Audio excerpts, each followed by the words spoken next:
What's happening, everyone? It's Mike from the Hardcover Comic here. Doing a little bit of rereading over the past few months as I've been moving, getting things in order. And I've got all my binds finally ready for the Batman by Scott Snyder marathon, collecting the vast majority of his run. I am missing a couple stories in there. But I finally decided I'm going to sit down, read all this now that I have it all bound in these beautiful, beautiful buckram binds. So I did, and it was an awesome experience. It's a run that I read when it was coming out years and years ago. So it's been an interesting time to go back and reread it now, all in, a few sittings, binging it whenever I can. So very different experience. I'm excited to talk about it. Good things only, because that's all I got to say. Let's dive into it.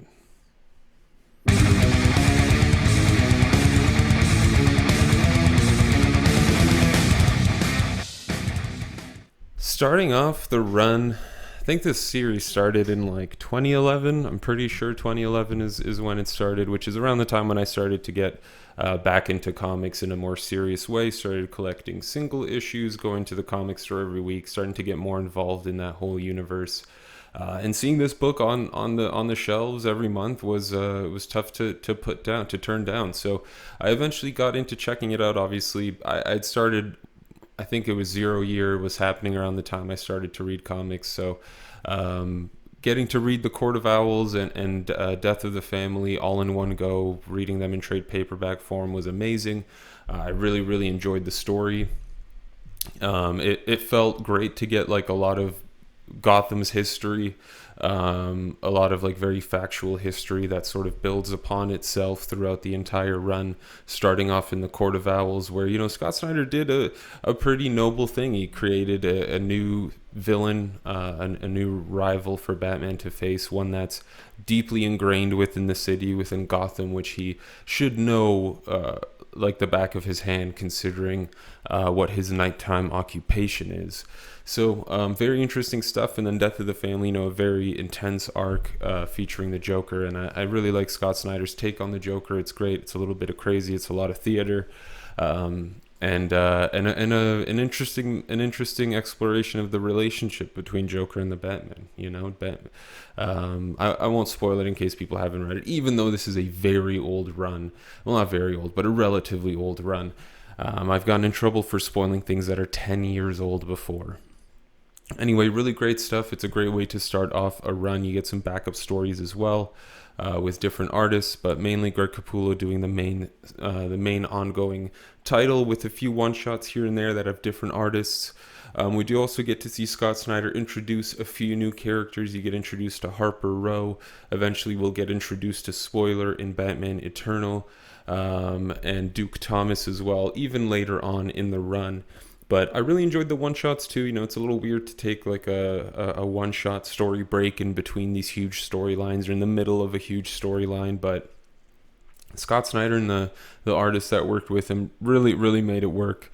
They're great stories about characters like Mr. Freeze, Penguin, various other characters, even gets down to the street level, just looking at, regular people dealing with regular day problems or crimes or influences. Very great stuff. Death of the Family, though, is a wonderful, wonderful arc. Like I said, a lot of theater to it. It's a lot more playful, while also getting very dark and grim and twisted. And it really puts a wedge in between the Bat family members and Bruce. So really has an impact moving forward throughout the run, especially near sort of that third volume, getting close to the end of the main New 52 series. In the second volume, you get to dive into a few one-shots at the start. I think there's an annual as well during this time. So a bit more exploration of characters like Harper Row, who's slowly starting to develop as her own personality within the DC universe. And then eventually you get into this little Clayface storyline, which is fantastic. You even get a little introduction to the Batman Beyond suit. Really great stuff. A nice little break in between these huge, massive, sweeping storylines. Which brings us into Zero Year, which is the next big story that pops up here. So kind of taking a step backwards 5 years in the past. Very interesting decision by Scott Snyder. It's tough to take on Frank Miller's Year One, but Scott did. Zero Year. It's different. But it's sort of a deeper exploration of Bruce Wayne starting out, as opposed to just seeing that uh, one rumble in the alley like you do in year one. You get a lot more here. You get to see Bruce Wayne before he's Batman taking on the Red Hood organization. You get to also see him become Batman and go through all that stuff again. Beautifully done. I also thought with Zero Year, what was really cool is the artwork started to get the colors anyway by, I think it's FC Palencia, I think so. Started to get way more colorful, way more exciting, way more vibrant, which is unusual for Batman, but it worked really well for this run. It gave it a bit of a style. It gave it a bit of a bit more character, sort of this like underlying hope despite the grimness of Gotham and the Batman universe. So I really enjoyed it, and seeing Zero Year, it starts to foreshadow things in the future. It also starts looking at, you also start seeing things that were brought up in previous arcs and will be brought up in future arcs. Really great stuff. I really enjoyed it. It's nice to see Batman dealing with multiple foes. The big bad here, of course, is Riddler, who essentially takes over Gotham. A really great storyline. It actually ran really long. I think it's like a 14, 15, or 16 issue arc. Very, very long, but great. I really enjoyed it. Getting to see that Greg Capullo, I will become a bat moment is fantastic. The backups are a lot of Bruce Wayne's training. One of them's him fighting for like 28 hours straight or something silly like that. So a lot of really fun Bat God level stuff, I guess. Sort of continuing the force of nature that is Batman from the Morrison days. Got an answer for everything, almost everything. Escapes death many times. Really, really fun stuff. And it's with Scott Snyder, I really enjoy it too, because he's definitely a bit more literary than a lot of writers. So he brings in really cool science from reality, and really cool plants or organisms that you hadn't heard of before, diseases, things like that. So it's slightly educational as you're reading this Batman story, which is always fun too, as you learn about these horrific things that some villain is taking advantage of to murder a bunch of people. But at this point, you dive into Batman Eternal, which is a huge 52 issue storyline that was a weekly story. Took a year to release 52. I'm biased towards weekly series in general, so take that as you will going into this little next bit here as we talk about Batman Eternal. I really enjoyed 52. I thought Trinity was okay. I didn't really enjoy Countdown to Final Crisis. It was okay, just because it leads to Final Crisis, but aside from that, not great. But Batman Eternal, I thought, did a great job. The thing with the weekly series is you really need to binge it. It's they're trying to stretch a story to 52 issues. A lot of often, if this had to be a shorter storyline, there'd be a lot more corners cut. You'd get a lot less exploration of characters and these like nitty gritty details, and getting to make more plot twists. There are moments, of course, it's 52 issues. There are moments where it dips, and the quality isn't as great, but I can't complain too much. It's a quite an endeavor, and they literally were able to squeeze in like every Batman villain, plus some that we had all probably forgotten about, and the wiki people had even forgotten about. Really great stuff. Lots of twists and turns. A lot of the Bat family shows up here. It's great that Batman isn't like a main character all the time in this. I really enjoyed that aspect of it. I think that'd be just a cool idea for a series in general, just like a Bat family series, but very ambitious stuff, especially on a weekly basis. But maybe one day, we'll see. I really enjoyed Batman Eternal. There is an omnibus out there for it if you're interested. Like I said, you get to see a lot of characters in here. Catwoman, Batwing. I forget if Nightwing shows up in here. Anyway, Batgirl, Red Hood. A lot of stuff going on. International travel from Asia to various other countries, South America as well, I think, in there. A lot of different artists too, some good, some very different styles that don't maybe necessarily make sense.